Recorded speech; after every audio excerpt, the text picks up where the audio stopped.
కృష్ణ. ద్విజ అంటే ఏంటి? ద్విజ అంటే రెండో పుట్టుక, నిజమైన పుట్టుక. ఒక మనిషికే రెండో పుట్టుక వస్తుందండి, ప్రతి జంతువుకి రెండో పుట్టుక రాదు. ఇప్పుడు ఆవులు ఉన్నాయి, నా వెనకాల ఆవులు ఉన్నాయి, లేదా వేరే జంతువులు ఉన్నాయి, పిట్టలు ఉన్నాయి, రైట్? వాళ్ళందరూ రెండో పుట్టుకున్నది ఒకటే పుట్టుకుంటుందండి. మనకు కూడా ఒక పుట్టుకే ఉంది, కానీ మనిషికి రెండో పుట్టుక పుట్టే అధికారం ఉంది. ఏంటది? ఒక గురువు దగ్గర ఆశ్రయం తీసుకోవటం, దీక్ష తీసుకోవటం, అంటే ఈ ఆధ్యాత్మిక జ్ఞానం తెచ్చుకోవటం, అసలు ఎందుకు పుట్టానో తెలుసుకోవటం, దీన్ని ద్విజ అంటారు. ద్విజ అంటే దీక్ష తీసుకోవటం. ఒక మంచి పరంపరలో వచ్చిన గురువు దగ్గరికి వెళ్ళి దండం పెట్టి, దయచేసి నాకు చెప్పండి నేను ఎందుకు పుట్టాను, మీరు నాకు ఈ జ్ఞానం చెప్పకపోతే ఈ పనికి మళ్ళీ చదువులు చదివేసి నేను ఏదో IIT, IM, LLB, CA, MBA అయిపోయి పెద్ద పెద్ద ఉద్యోగాలు చేసి Amazon, IBM, Microsoft, Salesforce, ఇది అది రకరకాల కంపెనీలో పనిచేసి నేను పెద్ద విల్లాలో ఏదో జిల్లాలో కొని నేను పెద్ద చాలా సాధించిన అనుకొని సచ్చి మళ్ళీ పుడతా, ఏం లాభం?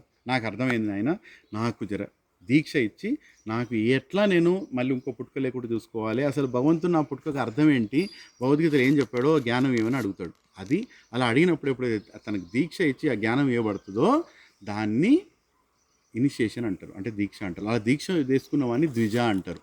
అంటే ఇంకో పుట్టుక పుట్టినవాడు. ఊరికనే ఉపనయనం చేస్తే ద్విజ రాదండి. ఉపనయనం తర్వాత గురుతో పాటు వెళ్ళాలి, గురు చెప్పి నేర్చుకోవాలి, గురు సేవ చేయాలి. ఎట్లయితే అర్జునుడు కృష్ణుని అడిగాడు, కార్పణ్యదోషోపహత స్వభావ ప్రశ్యామి త్వం ధర్మ సమూఢచేత యశ్రేయశ్చాన్నిశ్చితం బ్రూహి తన్మే శిష్యస్యతేహం షాదిమం త్వం ప్రపన్నం. నేను శిష్యుడిని నాయనా, నేను గొప్ప వారియర్నైనా, గొప్ప ధనవంతునైనా, గొప్ప రాజునైనా సరే నేను శిష్యుడిని, దయచేసి నాకు జ్ఞానం ఈ కృష్ణ అని ఎప్పుడైతే అడిగాడో తనని ద్విజ అంటారు. అవుతారా ద్విజ? హరే కృష్ణ.